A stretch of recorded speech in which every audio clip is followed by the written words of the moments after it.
So hello guys, what's up, I hope you are doing well. So आज के इस video में हम डिस्कस करने वाले हैं class fifth EVS NCERT chapter number 13 जिसका नाम है अ शेल्टर सो हाई। इस वीडियो में बेसिकली हम चैप्टर नंबर 13 के क्वेश्चन आंसर्स को डिस्कस करेंगे। ये जो चैप्टर है ये दो पार्ट्स में आएगा। ये जो फर्स्ट पार्ट है इसमें हम आधा क्वेश्चन आज डिस्कस करेंगे और आधा हम कल की वीडियो में जो है डिस्कस करेंगे। सो चैप्टर का नाम है अ शेल्टर सो हाई। चलिए डिस्कस करते हैं इनके क्वेश्चन आंसर्स को। नाउ सबसे पहले हम निकालते हैं पेज नंबर 121। पेज नंबर 121 सबसे पहले हमारे पास क्वेश्चन दिया है पेज नंबर 121 से। पेज नंबर 121, ठीक है। तो फर्स्ट क्वेश्चन हमारे पास क्या दिया है, चेक इन योर मैप। अब आपके पास बुक में जो है मैप दिया होगा इंडिया का, ठीक है। Check in your map which states would one pass through while travelling from Mumbai to Kashmir. जैसा कि हमने इस चैप्टर को पिछले कल डिस्कस किया था। सो यहाँ पर आपको ये पूछा गया है, पहले तो आपने अपनी बुक में जो है जो आपके पास जो इंडिया का मैप दिया हुआ है उसको ध्यान से देखना है। उसके बाद क्या करना है हमने, which states would one pass through while travelling from Mumbai to Kashmir. मान लीजिए किसी आदमी को जो है मुंबई से कश्मीर तक जाना है, जैसा कि गौरव जानी गया था, जैसा हमने चैप्टर में देखा था। अगर किसी आदमी को मुंबई से कश्मीर जाना है तो उसको किन किन स्टेट से होके जो है गुजरना पड़ेगा। स्टेट्स मतलब राज्य, बीच में कौन कौन से राज्य आएंगे जब वो मुंबई से कश्मीर जाएगा। जैसा कि आपको पता है कि हमारे जो कंट्री है उसमें अलग अलग स्टेट्स है। तो जब हम मुंबई से कश्मीर जाएंगे तो कौन कौन से स्टेट्स आएंगे उनके नाम हमें यहाँ पर लिखने हैं। सो आंसर में हम क्या लिखेंगे, while travelling from Mumbai to Kashmir one has to pass through. मतलब जब हमें मुंबई से, जब किसी आदमी को मुंबई से कश्मीर जाना होगा तो उसको पास होना पड़ेगा, मतलब जाना पड़ेगा कहाँ कहाँ से होके, थ्रू महाराष्ट्र। सबसे पहले जो स्टेट आएगी वो है महाराष्ट्र। जो मुंबई है वो महाराष्ट्र में पड़ता है, ठीक है। इसलिए एक तो उसको वही स्टेट क्रॉस करनी पड़ेगी जिसके अंदर वो है। फर्स्ट है महाराष्ट्र, सेकंड हमारे पास है गुजरात, दोनों मिलते जुलते। थर्ड राजस्थान, फोर्थ हमारे पास है पंजाब, नेक्स्ट है हरियाणा, नेक्स्ट हिमाचल प्रदेश, एंड जो लास्ट हमारे पास आता है जम्मू एंड कश्मीर, ठीक है। तो आप देख सकते हो जो जो ये स्टेट्स मैंने यहाँ पर लिखी है ये जो बीच में आती है, जब हम मुंबई से कश्मीर जाएंगे तो ये स्टेट्स हमें बीच में पड़ेगी। सो सेकंड क्वेश्चन के ऊपर आते हैं। सेकंड क्वेश्चन क्या है, ध्यान रखिएगा ये पेज नंबर 121 है, ठीक है, 121। नाउ सेकंड क्वेश्चन हमारे पास क्या है, Gaurav Jani pass through several states while going from Mumbai to Delhi. मतलब जब गौरव जो है जब मुंबई से दिल्ली गया, तो आपको याद होगा चैप्टर में हमने देखा था, पहले वो मुंबई से दिल्ली गया था और दिल्ली से फिर वो गया था जम्मू कश्मीर, ठीक है। तो यहाँ पर क्या कहा गया है, Gaurav Jani pass through several states while going from Mumbai to Delhi. मतलब जब वो मुंबई से दिल्ली गया तो उसको बहुत सारी स्टेट्स जो है पास करनी पड़ी। Find the capital city of these states, was there any other big town or on the way. मतलब जब गौरव जानी जो है मुंबई से दिल्ली गया तो उसको कौन कौन सी स्टेट्स बीच में पड़ी है, ठीक है। ध्यान रखिएगा फर्स्ट वाले क्वेश्चन में हमें पूछा गया था जब वो मुंबई से जम्मू कश्मीर गया था। यहाँ जम्मू कश्मीर तक की स्टेट्स नहीं पूछी है, यहाँ हमें पूछा है मुंबई से लेके, मतलब महाराष्ट्र से लेके दिल्ली तक, उनके बीच में कौन कौन सी स्टेट्स आती है और उन स्टेट्स की हमको कैपिटल भी लिखनी है। कैपिटल मीन्स राजधानी, ठीक है। सो यहाँ पर फर्स्ट स्टेट जो हमारे पास आती है जिसके अंदर मुंबई पड़ता है वो तो महाराष्ट्र ही है, ठीक है। और महाराष्ट्र की कैपिटल कौन है, मुंबई। मतलब महाराष्ट्र की जो राजधानी है वो कौन सी है, मुंबई, ठीक है।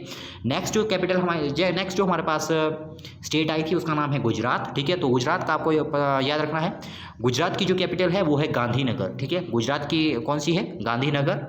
नेक्स्ट हम चलते हैं, नेक्स्ट जो स्टेट हमारे पास आई वो है राजस्थान, ठीक है। सो राजस्थान की जो कैपिटल है वो है जयपुर, ठीक है ना। नेक्स्ट हमारे पास आता है हरियाणा। सो हरियाणा की हमारे पास कैपिटल आती है चंडीगढ़, ठीक है। तो आपको याद रखना है चंडीगढ़ के बारे में, चंडीगढ़ जो है दो स्टेट्स की जो है हमारे पास कैपिटल रहती है, ठीक है। हरियाणा और पंजाब, हरियाणा और पंजाब दोनों की कैपिटल जो है चंडीगढ़ है, ठीक है। तो ये आपको याद रखना है ये फैक्ट। नेक्स्ट देखिए, और आपको पूछा था, आपको ये पूछा था कि जब आप मुंबई से दिल्ली गए तो जो जो स्टेट्स आई है उनकी कैपिटल बतानी है और साथ में बताना है कोई दूसरा टाउन तो नहीं आता, कोई फेमस टाउन और आता है क्या बीच में जो कैपिटल नहीं है लेकिन फेमस है, ठीक है। तो हाँ है, ऐसे भी है। Yes there were other big towns, हाँ कुछ ऐसे बिग टाउन भी थे जो कैपिटल नहीं थे लेकिन बहुत बड़े थे, ठीक है। On the way these are Ahmedabad, Ajmer, Udaipur, ठीक है। ये जो है ये वाले जो टाउन है ये भी रास्ते में पड़े थे, लेकिन ये कैपिटल नहीं है लेकिन ये भी जो है काफ़ी बड़े हैं, ठीक है। तो हमने बताया कि ये भी काफ़ी बड़े हैं, अहमदाबाद हो गया, अजमेर हो गया, उदयपुर हो गया, ठीक है। नेक्स्ट चलते हैं हम नेक्स्ट क्वेश्चन की ओर। नेक्स्ट क्या है, इज मनाली अ प्लेन और a hilly area, in which state is it. मतलब जो मनाली है वो एक प्लेन एरिया है या हिली एरिया है, मतलब ये एक मैदानी इलाका है या पहाड़ी इलाका है। इन विच स्टेट इज़ इट, ये किस स्टेट में पड़ता है, ये तो बिल्कुल ईजी है, ठीक है। ये जो है हिमाचल प्रदेश के अंदर पड़ता है, डिस्ट्रिक्ट कुल्लू के अंदर, ठीक है। तो यहाँ पर हमने लिखा है मनाली इज़ हिली एरिया, मतलब मनाली क्या है, हिली एरिया, मतलब एक पहाड़ी इलाका, मतलब यहाँ पहाड़ मिलते बहुत ज़्यादा, ठीक है। It is in Himachal Pradesh, ये जो है हिमाचल प्रदेश में है, और हिमाचल प्रदेश में भी कहाँ पर है, ये डिस्ट्रिक्ट कुल्लू के अंदर है, ठीक है। नेक्स्ट हम चलते, ये थे पेज नंबर 121 के क्वेश्चन आंसर, ठीक है। अब हम आते हैं पेज नंबर 122 पर, ठीक है। पेज नंबर कहाँ पर आ गए हम, पेज नंबर 122 पर आ जाते हैं अब। तो यहाँ पर टेल में हमारे पास क्वेश्चन दिए हुए हैं, ठीक है। फर्स्ट क्वेश्चन देखिए टेल में क्या दिया है, have you ever stayed in a tent where what was it like, क्या आप कभी किसी टेंट के अंदर ठहरे हो, ठीक है। जो टेंट आपने देखा होगा, छोटे से छोटे टेंट होते हैं, ठीक है। क्या आप कभी उन टेंट के अंदर ठहरे हो, वेयर, अगर ठहरे हो तो कहाँ ठहरे हो, व्हाट वाज इट लाइक, ये कैसा था, ठीक है। व्हाट वाज इट लाइक मतलब ये कैसा कैसा था, मतलब आपको कैसा लगा कि ये कैसा है, किस तरह से आपने इसको ऑब्जर्व किया, ठीक है। यही आपको पूछा गया है, मतलब टेंट में कभी रहे हो, कहाँ रहे हो, ठीक है, और आपको ये कैसा लगा यहाँ। नेक्स्ट हम देखते हैं, देखिए इसका आंसर क्या लिखेंगे हम, यस, हाँ मैं ठहरा हूँ, ठीक है। Once I have stayed in a tent in a NCC camp, ठीक है। हाँ मैं एक बार जो है टेंट के अंदर ठहरा हूँ जब मैं एक एनसीसी कैंप को अटेंड करने के लिए गया था, ठीक है। जब मैं एक एनसीसी कैंप को अटेंड करने के लिए गया था तब मैं एक टेंट के अंदर जो है मैंने एक रात बिताई थी, ठीक है। It was very adventurous experience, ये एक बहुत ही एडवेंचरस जो है एक्सपीरियंस था मेरे लिए, मतलब बहुत ही एक खतरनाक एक्सपीरियंस था, मतलब अनुभव था मेरे लिए, ठीक है। मतलब अनोखा सा एक मेरे लिए अनुभव था उसके अंदर रहना, ठीक है। मतलब बहुत एक्साइटेड अनुभव था, ठीक है। मतलब एडवेंचरस एक्सपीरियंस था इसके अंदर रहना मेरे लिए, ठीक है। तो हम क्या लिखेंगे, yes once I have stayed in a tent in NCC camp it was very adventurous experience, ठीक है। एडवेंचरस मीन्स कुछ एक्साइटेड सा, ठीक है।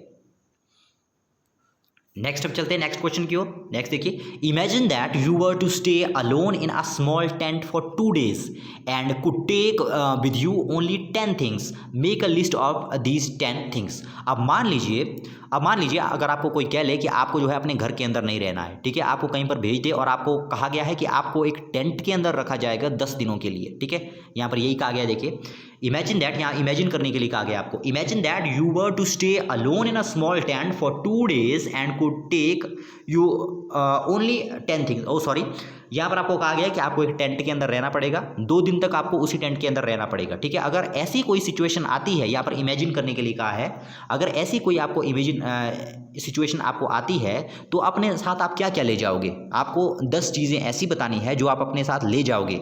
अगर आपको कोई ये बोल दे कि आपको 2 दिन जो है एक टेंट के अंदर बिताने हैं तो आप अपने साथ क्या क्या ले जाओगे, ठीक है। Make a list of these 10 things, 10 चीज़ों की आपको लिस्ट बनानी है, ठीक है।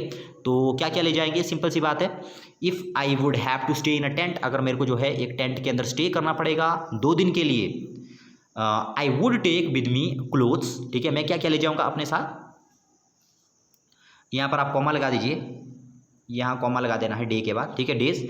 आई would take with me clothes, मतलब मैं अपने साथ एक तो कपड़े ले जाऊंगा, ठीक है, ठंड से बचने के लिए अपने साथ कपड़े ले जाने पड़ेंगे। नेक्स्ट क्या है मेरे पास, ब्लैंकेट, और मैं क्या ले जाऊंगा, कंबल ले जाऊंगा। नेक्स्ट टॉर्च ले जाऊंगा अपने साथ, वाटर ले जाऊंगा अपने साथ, कैमरा ले जाऊंगा अपने साथ, stick, food packets, gum, shoes, sweater and jacket etcetera, ठीक है। सो ये हमारे पास चीज़ें हैं जो हम ले जा सकते हैं अगर हमें जो है एक टेंट के अंदर जो है एक नाइट को बिताना हो। सो जो ये चीज़ें हैं यहाँ पर, आप इसकी जगह कुछ और भी लिख सकते हो, ये आपको खुद जो है सोच के लिखना है। अगर आप इनको छोड़कर कोई और चीज़ लिखना चाहते हो तो आप वो भी लिख सकते हो, ठीक है। मतलब जो अपने साथ ले जाना आप प्रेफर करते अगर कोई आपको 2 दिन के लिए एक टेंट के अंदर रहने के लिए कहता है। सो इसको आप अपने हिसाब से भी लिख सकते हो इस क्वेश्चन को। नेक्स्ट हम चलते हैं नेक्स्ट क्वेश्चन की ओर। What are the different types of houses that you have seen, tell your friends about it, make drawing too. यहाँ पर देखिए आपको क्या कहा गया है, what are the different types of houses that you have seen, आपने जो है किस किस तरह के हाउसेज देखे हैं, जहाँ पर आप रहते हो, जिस लोकेलिटी में आप रहते हो वहाँ पर आपने अलग अलग टाइप के घरों को देखा होगा, ठीक है। कहीं पर आपने पेंट रूफ वाले घर देखे होंगे, इस तरह वाले घरों को पेंट रूफ वाले घर कहते हैं, ठीक है। इस तरह के घर देखे होंगे, ठीक है, मतलब इस तरह के घर देखे होंगे, कुछ ओल्ड टाइप के घर देखे होंगे आपने, ठीक है। तो यहाँ पर आपको कहा गया है कि आपने किस किस टाइप के घरों को देखा हुआ है, ठीक है। Tell your friends about it, अपने दोस्तों को इसके बारे में बताना है।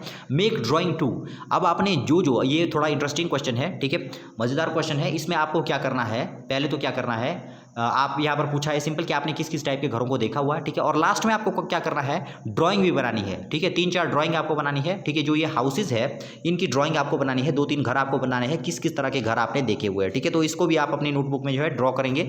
2-3 आपने घर बनाने हैं अलग अलग टाइप के जो आपने देखे हुए हैं, ठीक है। तो यहाँ पर हम देखते हैं, इसका आंसर देते हैं पहले, उसके बाद नीचे बनाएंगे। What are the different type of houses that you have seen, आपने जो है किस किस तरह के हाउसेज देखे। तो यहाँ देखिए, first the different type of houses I have seen are, मतलब वो वाले अलग अलग टाइप के हाउसेज जो मैंने देखे हैं वो इस तरह से है, ठीक है। किस किस तरह से है, कौन कौन से हाउसेज है यहाँ पर देखते हैं हम। और फर्स्ट देखिए कौन से है, wooden houses are found in hilly areas, मतलब जो हिली एरियाज है वहाँ पर वुडन हाउसेज होते हैं, मतलब लकड़ी के घर होते हैं और मैंने उनको देखा है, ठीक है। नेक्स्ट क्या है हमारे पास, mud and bamboo houses in village, जो हमारे पास ज़्यादातर जो ईस्टर्न वाली साइड है इंडिया की, ठीक है, वहाँ पर जो है बैम्बो के हाउसेस पाए जाते हैं, ठीक है। मतलब जो बांस होता है उससे जो घर बनाए जाते हैं, मड मतलब जो कीचड़, जो मिट्टी हुई गीली मिट्टी, ठीक है। मड और बम्बो से बने हाउस भी जो है मैंने देखे हैं। आपने देखा होगा डिस्कवरी चैनल में या कहीं टीवी में आपने देखा होगा कि जो बैम्बो और मड के भी घर होते हैं, ठीक है। नेक्स्ट देखिए, पक्का हाउसेज इन सिटीज़, जो सिटीज़ होती है वहाँ पर पक्के हाउसेज होते हैं, ठीक है। आपने देखा होगा कॉन्क्रीट के हाउसेज होते हैं, ठीक है, सीमेंट के हाउसेज होते हैं, स्टील के हाउसेज होते हैं, ठीक है। तो जो हमारे पास शहरी इलाके होते हैं वहाँ पर पक्का हाउसेज होते हैं, जबकि जो घर होते हैं वहाँ पर वुडन हाउसेज होते हैं, ठीक है। और जो हमारे पास कबायली इलाके होते हैं, मतलब जो जंगली से इलाके होते हैं, वहाँ पर वुड और बैम्बो के हाउसेज भी हमें विलेज के अंदर देखने को मिलते हैं, ठीक है। इसके नीचे अब आपको जो है अलग अलग टाइप के घर बनाने हैं, 2-3, ठीक है। पहले एक गांव का घर बना सकते हो आप, उसके बाद एक शहर का घर बना सकते हो आप, कोई बिल्डिंग बना सकते हो आप, ठीक है। तीसरा आपको एक कबायली इलाका का बनाना है, मतलब कोई जैसे फॉरेस्ट वाले इलाके में किस तरह से घर बनते हैं, एक आपको वो वाला बनाना है। 2-3 घर इस तरह से आपको यहाँ पर बनाने हैं, ठीक है। आप खुद बनाएंगे इनको। तो ये थे पेज नंबर 1-2 के क्वेश्चन आंसर। इसके बाद हम आ जाते हैं पेज नंबर 1-3 के ऊपर, ठीक है। बुक के ऊपर आप निकालोगे पेज नंबर 1-3। तो यहाँ पर हम पहला क्वेश्चन हम देखते हैं। फर्स्ट क्वेश्चन यहाँ पर क्या है, ड्यूरिंग विंटर, मतलब विंटर के दौरान Tashi and his family live on the ground floor, Y would they doing so. अब आपको मैं थोड़ा सा रिमाइंड करवा दूं, जैसा कि हमने चैप्टर में पढ़ा था, जो ताशी का घर था वो 2 फ्लोर का था, इस तरह से एक फ्लोर उसमें नीचे था, एक फ्लोर उसमें ऊपर था, ठीक है। तो ये जो है कुछ स्पेशल अरेंजमेंट वाला घर था, ये हमने चैप्टर में देखा था, ठीक है। तो यहाँ पर क्या था, ये ताशी का घर है। जब जो है गर्मियाँ होती थी तब ताशी जो है ऊपर वाले फ्लोर में रहता था, ठीक है। लेकिन जब सर्दियाँ पड़ती थी, जब जैसे विंटर आता था, तो वो जो है ऊपर वाले फ्लोर में नहीं रहता था, उसके बाद वो जो है नीचे वाले फ्लोर में आ जाता था, ठीक है। इसका रीज़न ये है कि जो नीचे वाला फ्लोर होता था वहाँ पर ठंड कम होती थी। ठंड कम क्यों होती थी, ठंड कम इसलिए होती थी क्योंकि नीचे वाले फ्लोर में कोई भी खिड़की नहीं होती थी। अगर खिड़कियाँ होंगी तो सिंपल सी बात है कि वहाँ पर हवा आएगी अंदर, ठीक है। एक तो यहाँ पर खिड़कियाँ नहीं थी और इसकी जो वॉल्स थी वो भी काफ़ी पक्की थी, ठीक है। यहाँ पर मोटे मोटे स्टेम का यूज़ किया गया था इसको जो है कवर करने के लिए पूरी तरह से। मतलब जो नीचे वाला फ्लोर था बिल्कुल सील्ड था, ठीक है। मतलब बिल्कुल वहाँ पर हवा जो है एंटर नहीं कर पाती थी, ठीक है। इसलिए यहाँ पर गर्मी होती थी नीचे वाले में, जबकि ऊपर वाले फ्लोर में खिड़कियाँ भी रहती थी और थोड़ा कच्चे टाइप का था ये, ठीक है। तो यहाँ पर ईजिली जो है हवा आती रहती थी, इसलिए गर्मियों में वो ऊपर रहता था और सर्दियों में वो जो है नीचे आ जाता था, ठीक है। तो यहाँ पर यही क्वेश्चन हमें पूछा गया है कि जो सर्दियों में जो है, विंटर में जो है वो जो है ताशी जो है नीचे वाले फ्लोर में क्यों आ जाता था रहने के लिए, ठीक है। Why would they be doing so. तो मैंने आपको आंसर इसका बता दिया, ठीक है। To protect themselves from cold winter, जैसा कि मैंने आपको बताया कि जो नीचे वाला फ्लोर है वहाँ पर जो है किसी तरह की खिड़कियाँ नहीं होती थी और वो पूरी तरह से सील होता था, पूरी तरह से बंद होता था चारों तरफ से, ठीक है। इसलिए नीचे वाले फ्लोर में जो है काफ़ी उतनी ठंड नहीं होती थी जितना ऊपर वाले फ्लोर में होती थी, ठीक है। इसलिए वो नीचे वाले फ्लोर में रहता था। To protect themself from cold, मतलब ठंड से खुद को बचाने के लिए Tashi and his family live on the ground floor in winter. Tashi और उसकी फैमिली जो है ग्राउंड फ्लोर में रहती थी ताकि उसे जो है ज़्यादा ठंड ना लग सके, ठीक है। सो ये वाला क्वेश्चन भी हमने देख लिया। तो जैसा कि मैंने आपको बताया ये पेज नंबर 1-3 है, अगर आपको पता नहीं लग रहा तो पेज नंबर 1-3 है ये, ठीक है। नेक्स्ट हम आते हैं अब नेक्स्ट क्वेश्चन की ओर। What is the roof of your house like, what all is the roof used for, मतलब आपकी जो घर है वो किस तरह की है, ठीक है। मतलब किस तरह की है आपकी घर, what all is the roof used for, मतलब किस तरह की है। इस तरह की घर आपके पास घर इस तरह का है, इस तरह का है या इस तरह का है, किस तरह का आपका घर, ये पूछा गया, ठीक है। What is the roof of your house like. Oh sorry, यहाँ पर सिर्फ और सिर्फ रूफ के बारे में पूछा गया है। रूफ मतलब छत। अब आपने देखा होगा अलग अलग टाइप के घरों में अलग अलग टाइप की छतें होती है, ठीक है। What all is the roof use for, मतलब जो घर की छत होती है वो किस किस चीज़ के लिए काम आती है, क्या क्या काम होते हैं घर की छतों के, ठीक है। तो यहाँ पर हम देखते हैं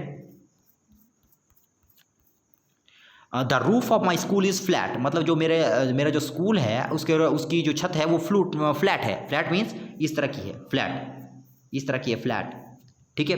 the roof of my school is flat. It is use for drawing. अब देखिए इसका यूज़ कहाँ कहाँ होता है। What is the roof of your house like. यहाँ पर इसके आगे हम लिखेंगे एक लाइन और इसके ऊपर आप और लाइन लिखिए एक, the roof of my house is paint roof. The roof of my house is paint roof, ठीक है। उसके बाद आप आगे वाला ये लिखोगे फुल स्टॉप करने के बाद, the roof of my school is flat, ठीक है। फर्स्ट में आपको क्या लिखना है, the roof of my school से आगे क्या लिखना है, the roof of my house is paint roof, ठीक है। The roof of my school is flat. Now paint roof का क्या मतलब होता है, पेंट रूफ मीन्स जो इस तरह की जो छत होती है, आपने देखा होगा इस तरह की छतों को हम बेसिकली जो है पेंट रूफ कह देते हैं, ठीक है। जो मतलब इस तरह से स्लोपी होती है, ये इस तरह की छत को हम पेंट रूफ कह देते हैं।